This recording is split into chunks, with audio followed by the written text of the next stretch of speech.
नमस्कार, आप देख रहे हैं सी न्यूज भारत और मैं हूं आपके साथ आकांक्षा यादव। वक्त हो चुका है न्यूज बुलेटिन का और आज इस न्यूज बुलेटिन में हम जानेंगे कि कहां ड्यूटी पर वापस जा रहे सेना के इंजीनियर की संदिग्ध परिस्थितियों में हुई मौत और कहां महिला के साथ छेड़छाड़ करने वाले अभियुक्तों ने दी जान से मारने की धमकी। ये सब जानेंगे विस्तार से, तो चलिए निगाह डालते हैं इस वक्त की खास खबरों पर। कोतवाली फतेहपुर अंतर्गत ग्राम नंदना कला निवासी संदीप कुमार वर्मा पुत्र बंशीधर नागालैंड में सेना में इंजीनियर कोर के पद पर तैनात थे। 24 जुलाई को घर से अपनी ड्यूटी ज्वाइन करने पर निकले थे, जहां ट्रेन में संदिग्ध परिस्थितियों में उनकी मौत हो गई।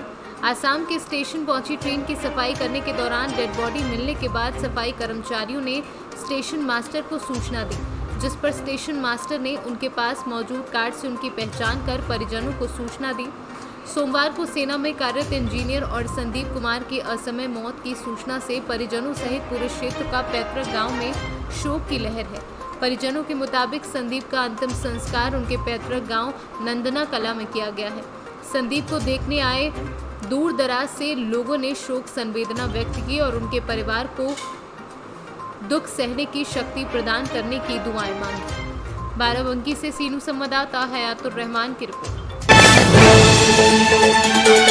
गोंडा बेलसे थाना उमरी बेमनगंज अंतर्गत ग्राम सभा अमदही मजरा बड़का नियावा में इंदू सिंह पत्नी अरुण कुमार सिंह अपने खेत में छोटा जानवरों को भगाने के लिए गई थी।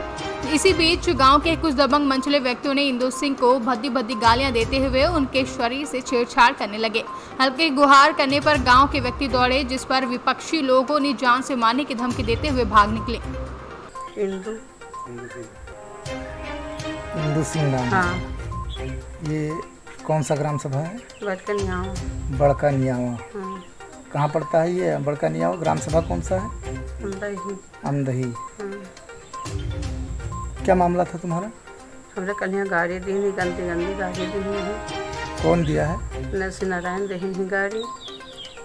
ये न हुआ से चला आए तो मारबो करते। काहे ताई? हमरे परिवार न रहे वही जन गोरू हाँ के दी न ताई। किस लिए? यही जन गोरू दिया कहीं कहे हमरे खेत में हाँकत हो, यही कहताएं। अच्छा, आप खेत में गई थी, खेत हाँ, देख रही थी? हम खेत देख रहे तो सभी अगल बगल सभी ठाड़ रहा, सभी तमाशा देखत रहा जी। हाँ। तो नरसिंह नारायण ने आप? हाँ, नरसिंह बहुत गंदी गंदी गाड़ी दी है।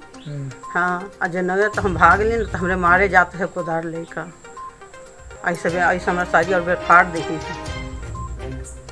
चैन हमारे खींच दी है। अच्छा। तोड़ कर ले गए हैं चैन हमारे।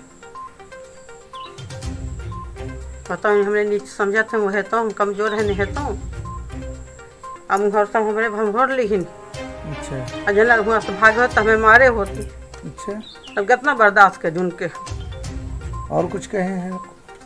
वैसे हम चला हुआ से और गंदी गंदी गाड़ी दी है जो न कह के हमें बताओ दूध हमारा बिटिया पतो है वैसे कहे के चाहिए। हाँ, आज हमें ससुरों का हमें गाड़ी दी है, हमारे देव रहे। आपने थाने पे तहरीर दिया? हाँ, थाने में तहरीर हम दे आए। पुलिस तो भी आई नहीं? अभी ना पुलिस आए हैं। माता जी, ये कौन है तुम्हारी? फतुआ। फतुआ। क्या इनको अभी ये जो बता रही हैं, आप भी थी वहाँ? हम सुना हल्ला तब गए। अच्छा। आता नहीं सुना। अच्छा। जब दू जने बोले लाके तब दौड़ी गए तो सभी खड़ा रहा, जे पतवा से रहा तो वहाँ गाली दे रहे थे? हाँ, सभी आदमी उठाता है जितना रहे सभी छत पर से उठा रहा। गोंडा से सी न्यूज संवाददाता शिवराम पांडे की रिपोर्ट।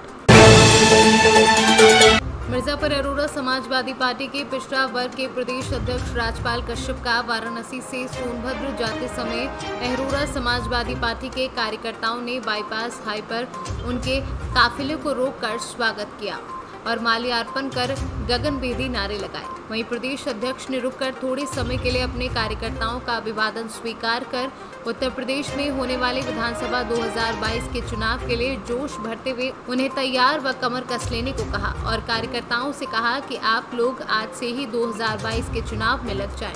सपा की सरकार का आना तय है, जनता अखिलेश की ओर देख रही है। अच्छा, उनको प्रताड़ित करने का काम कर रहे हैं, उनके आरक्षण खत्म करने का काम, उनको संविधान में जो व्यवस्थाएं दी गई उनको खत्म करने का काम। नारा दिया था सबका साथ सबका विकास, लेकिन साथ तो सबका ले गया और विनाश सबका कर रहे हैं। क्या किया? समाजवादी पार्टी ने ही पिछड़ों को आज अगर प्रधान बन जा रहे हैं या सभासद बन रहा है, जिला पंचायत अध्यक्ष बन रहे हैं, नगर पालिका चेयरमैन बन रहे, तो माननीय मुलायम सिंह यादव जी ने ही कानून बनाया था, पिछड़ों को आरक्षण लागू किया जो आज पंचायतों में मिल रहा है। आप 27% मंडल कमीशन की सिफारिशें लागू की, जिनसे लोगों को, बच्चों को नौकरी और विश्वविद्यालय कॉलेज में दाखिला मिल रहा है। और इस निषाद मल्लाहों के लिए भी इनको बालू खनन, तालाब, मोरंग, पट्टे सब देने का काम किया। और वीरांगना फूलन देवी को भी उत्तर देश में 2 बार पार्लियामेंट में भेजने का काम यही मिर्जापुर के लोगों ने किया। तो ये समाजवादी पार्टी ने किया है।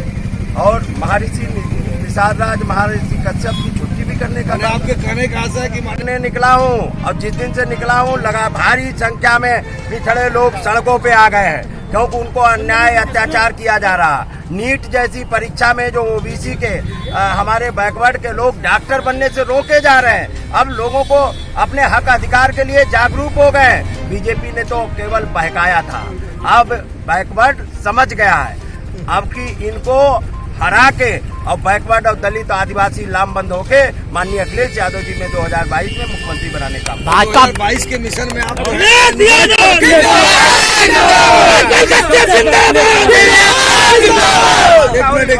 मैं बैकवर्ड का अध्यक्ष हूँ और ये निषाद मल्ला का बेटा अब निकल पड़ा है, तब तक चलते रहेंगे जब तक योगी आदित्यनाथ को हटा नहीं देंगे और माननीय अखिलेश यादव जी को बना नहीं देंगे।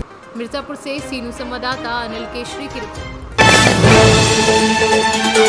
संतकबीरनगर थाना क्षेत्र बखीरा के समाज सेवी तथा विद्या इंटरनेशनल स्कूल के संस्थापक विजय प्रताप सिंह ने संतकबीरनगर बासी मार्ग पर बगुआ से नंदौर तक सड़क की बदतर हालत के लिए प्रशासन को जिम्मेदार ठहराते हुए सड़क को ठीक कराने हेतु जिलाधिकारी दिव्या मित्तल को ज्ञापन सौंपा है कि यदि सड़क 30 अगस्त तक सड़क बनने का लिखित आश्वासन मिलने का इंतजार हम 30 जुलाई करेंगे और आश्वासन नहीं मिलने पर 1 अगस्त 2021 को कौपियां चौराहे पर हम सड़क पर धरना प्रदर्शन शुरू करेंगे। धरना तब तक जारी रहेगा जब तक सड़क की समस्या का हल नहीं हो जाता।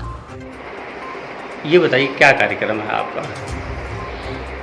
कार्यक्रम हमारा जो खलीलाबाद से बासी मार्ग है, जो विगत 3 वर्षों से नेशनल हाईवे के रूप में प्रचलित है, इस पे बघुआ से लेकर नंदौर तक की जो दुर्दशा है, जो आम आदमियों की पीड़ा है, शारीरिक यातना है, उसी को लेकर के हमने एक पत्र 1 हफ्ते पहले जिलाधिकारी महोदया को लिखा है, जिसमें उनको सूचना दी गई थी कि विगत 4 वर्षों से ये रोड बन रहा है, उद्घाटन हो रहा है, भूमि पूजन हो रहा है, जेसीबी घूम रही है, पुकलैंड घूम रही है, इंजीनियर घूम रहे हैं, पर कर क्या रहे हैं ये जनता को मालूम नहीं है।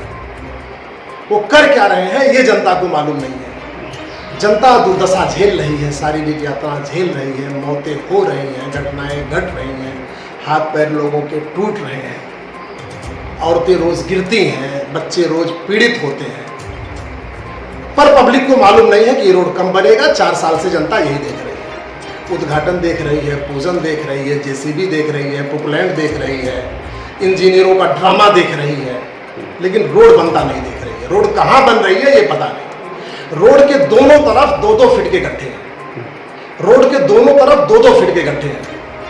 मैं एक दिन हमारे वहाँ के पूर्व सांसद थे स्वर्गीय शरद त्रिपाठी जी, मैं उनको नमन करता हूँ। मैं उनके घर गया था, उनकी डेथ हो गई अभी जल्दी, आप लोगों को मालूम है।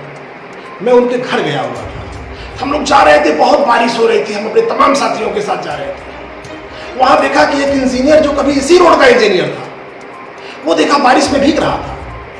मैंने रुका, पूछा उससे क्यों भीग रहे हो, तो बोला कि सर हम लोग रोड बनवा रहे हैं। वहाँ देखा पीडब्ल्यूडी की तमाम गाड़ियाँ, तमाम ट्रकें डामर की, गिट्टी की, मिट्टी की खड़ी थी। फिर मैं तो बोला क्यों, बोला कि साहब बंसल जी आ रहे हैं। फिर मैंने आगे गया तो मैं देखा एक्सीडेंट खड़ा था, उससे आगे गया तो एसडीएम खड़े थे, उनमें गाड़ी से मैं भी उतर गया। मैंने पूछा, बोले साहब हम लोग तो प्रोटोकॉल का पालन कर रहे हैं, बंसल साहब आ रहे हैं। तो हमने कहा कि एक बंसल के आने पे 8-10 किलोमीटर रोड को चलने लायक बनाया जा सकता है। एक बंसल के आने पे रातों रात 10 किलोमीटर की रोड को चलने लायक बनाया जा सकता है। भैया मेरे भी रोड को चलने लायक बना दो। उसी दिन मेरी आत्मा ने मुझको झकझोरा कि विजय प्रताप सिंह, अगर जनता के लिए कुछ करना चाहते हो, तुम्हारी पढ़ाई लिखाई किस दिन काम आएगी। कम से कम जनता के अधिकार का पालन करो, अपने अधिकार का पालन करो। मैं स्वयं एक पीड़ित हूँ। उसी दिन मैंने ठान लिया कि अब ये रोड बन के रहेगा, अगर मैं जिंदा हूँ तो ये रोड बन के रहेगा। इसलिए मैंने एक आंदोलन की घोषणा की। हमने पत्रकार साथियों को बुलाया, डीएम महोदया को एक पत्र लिखा, उसकी कॉपी आदरणीय नितिन गडकरी जी को, मुख्यमंत्री जी को मैंने दिया है। उसकी नोटिस भी मेरे पास आई है। आप लोगों के माध्यम से मैं फिर अधिकारियों को बताना चाहता हूँ कि 1 तारीख को मैं विद्या इंटरनेशनल स्कूल से चलकर सुबह 10 बजे मैं पैदल चल करके कोपिया चौराहे पे अनशन पर बैठूंगा, जब तक इस बात का लिखित आश्वासन नहीं मिल जाता कि 30 अगस्त तक इस रोड को चलने लायक बना देंगे। जो रोड के दोनों तरफ 2-2 फीट के गड्ढे हैं, उन गड्ढे को पाट देंगे, जिससे हमारे किसी भाई की घटना न घटे, किसी भाई की मौत ना हो, किसी भाई के साथ शारीरिक कोई यात्रा न पहुंचे, किसी माँ बहनों के साथ ना पहुंचे। तब तक मेरा भूख हड़ताल खत्म नहीं होगा, तब तक मेरा भूख हड़ताल खत्म नहीं होगा। अगर एक बंसल के आने पे तुम नारा दिए हो सबका साथ, सबका विकास, सबका सम्मान, सुप्रीम कोर्ट की नियमावली है समानता का अधिकार और जनता को मोटरेबल रोड, हमको मोटरेबल रोड दे दो, हमको चलने लायक रोड दे दो। जब तुम्हारे पास पैसा होगा तो 4 लेन बनाना, 6 लेन बनाना, लेकिन पहले जनता को चलने लायक रोड दे दो, जिससे किसी की मौतें ना हो, किसी का हाथ पैर ना टूटे।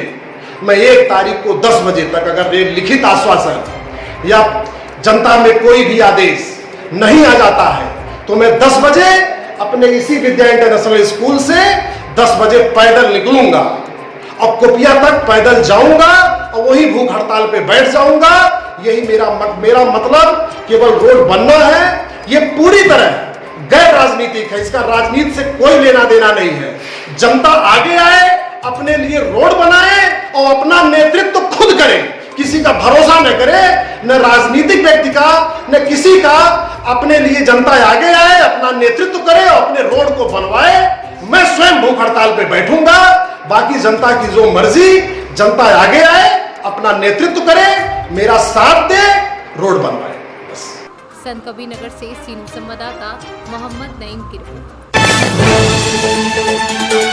मध्य प्रदेश पंचायत एवं ग्रामीण विकास विभाग राज्य शासन विभाग का एक बहुत बड़ा हमला है, जिसके अंतर्गत ग्राम पंचायत से लेकर संचालनालय के संवर्ग तक लगभग 70,000 कर्मचारी अधिकारी सम्मिलित हैं, जो 52,000 गांव एवं 313 जनपद व जिलों में एवं राज्य संवर्ग के पंचायत एवं ग्रामीण विकास विभाग के 17 घटक संगठनों के अधिकारियों कर्मचारियों की महत्वपूर्ण मांगों का निस्तारण करने के संबंध में पिछले 8 दिनों से हड़ताल पर है। आज खाचरौद ब्लॉक के जनपद पंचायत के कर्मचारियों ने नारेबाजी करते हुए विधायक दिलीप सिंह गुर्जर और पूर्व विधायक दिलीप शेखावत को उनके निवास स्थल पर जाकर अपनी मांगों का ज्ञापन सौंपा है। विभाग के संयुक्त मोर्चे द्वारा जो 22 तारीख से जो लगातार हड़ताल की जा रही है, उसका मैं तथा हमारी कांग्रेस पार्टी उसका पूरा समर्थन करती है। निश्चित रूप से इनकी बहुत सारी जायज़ मांगे हैं, जिसको और ऐसे बहुत सी मांगे हैं जिसमें सरकार का कोई खर्च नहीं लागू होगा, उन पर भार नहीं पड़ेगा। उसके बावजूद भी सरकार उनकी मांगों को नहीं सुन रही है और 22 तारीख से लगातार ये हड़ताल कर रहे हैं। तो निश्चित रूप से पंचायत के जितने भी कर्मचारी है, शासन की सब योजना का क्रियान्वयन का भार उन्हीं के ऊपर होता है और उनकी जो जायज़ मांग है उसके लिए तत्काल उनका हल होना चाहिए। हम मुख्यमंत्री जी को पत्र लिख रहे हैं और अभी 9 अगस्त से विधानसभा प्रारंभ हो रही है, उनकी मांगों को हम विधानसभा में उठाकर शासन का ध्यान आकर्षित करेंगे। आप ये नियमित रूपकरण के लिए या अन्य मांगों के लिए यहाँ बैठे हुए हैं और उससे जनता के काम प्रभावित हो रहे हैं, तो आप क्या चाहते हैं शासन से, क्या क्या मांगे आपकी हैं? शासन से हमारी प्रमुख मांग है कि जो ग्राम रोजगार सहायक ग्राम पंचायत की संबंध छोटे गरीब से हमको ग्राम रोजगार की सहायक के पद पर नियमित किया जाए। तो हमने 3/9/2020 में माननीय मुख्यमंत्री जी का कार्यक्रम किया था, उसमें मुख्यमंत्री जी ने हमको आश्वासन किया था बिगैर दलील कि आपको किसी को भी बर्खास्त नहीं किया जाएगा। उसके बावजूद भी सरकार के द्वारा हमको सिर्फ मुहरा बनाया गया और उस चीज़ को अमल नहीं किया गया। इसलिए शासन को हम वापस आज, क्योंकि शासन कार्य भी वही है बीजेपी ने तो हमारे मामा जी ने हमको बोला था कि आप लोगों को, हम मामा को सबकी चिंता है, आपको हम ग्राम रोजगार सहायक के पद पर परमानेंट करके आपको एक जो है निश्चित वेतनमान मान्यता देकर निश्चित वेतनमान देंगे। ना तो कोई वेतनमान बढ़ा है और ना हमको ग्राम रोजगार सहायक के पद पर नियमित किया गया है। इसलिए आज हम जो धरना प्रदर्शन वापस करना पड़ रहा है।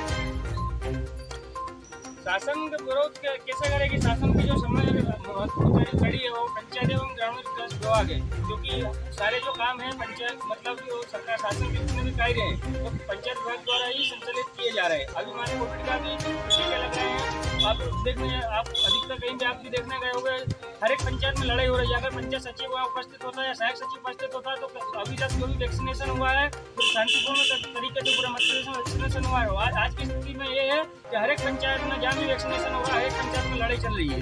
ना तो कोई वहाँ पर कोई अच्छे से वहाँ उनको कोई गाइड कर पा रहा और ना कोई जो जनता उसकी कोई व्यवस्था हो पा रही है। अभी सरकार खुद परेशान है, तीसरी महामारी का संकेत आ चुका है, सरकार भी परेशान है, सभी परेशान है। और इस तरह से यदि आप हड़ताल करके सरकार को परेशान करेंगे तो क्या चाहते हैं आप? शासन को हम कोई परेशान नहीं कर रहे हैं, शासन को भी मतलब शासन को भी किसी मंत्री को यहाँ से वहाँ पर पहुँचाने के लिए लाख 2 लाख का खर्चा होते हैं, दूसरे कार्यक्रम करने के लिए करोड़ों का आयोजन करते हैं। तो हम लोगों को शासन का कहना है कि हमारे पास अभी आर्थिक स्थिति खराब है। शासन से हम कोई आर्थिक मांग नहीं करते, हमको जो अभी हमको वेतनमान मिल रहा है शासन के लिए हम अभी भी एक चीज हमको दे दे कि हम उसको सिफत पर परमानेंट कर दे। हम शासन को आर्थिक बोझ डालना नहीं चाह रहे। उज्जैन से सीनू संवाददाता सुरेश जाटवा की रिपोर्ट। फिलहाल के लिए न्यूज बुलेटिन में बस इतना ही। देश और दुनिया की तमाम बड़ी खबरों के लिए देखते रहे सी न्यूज भारत।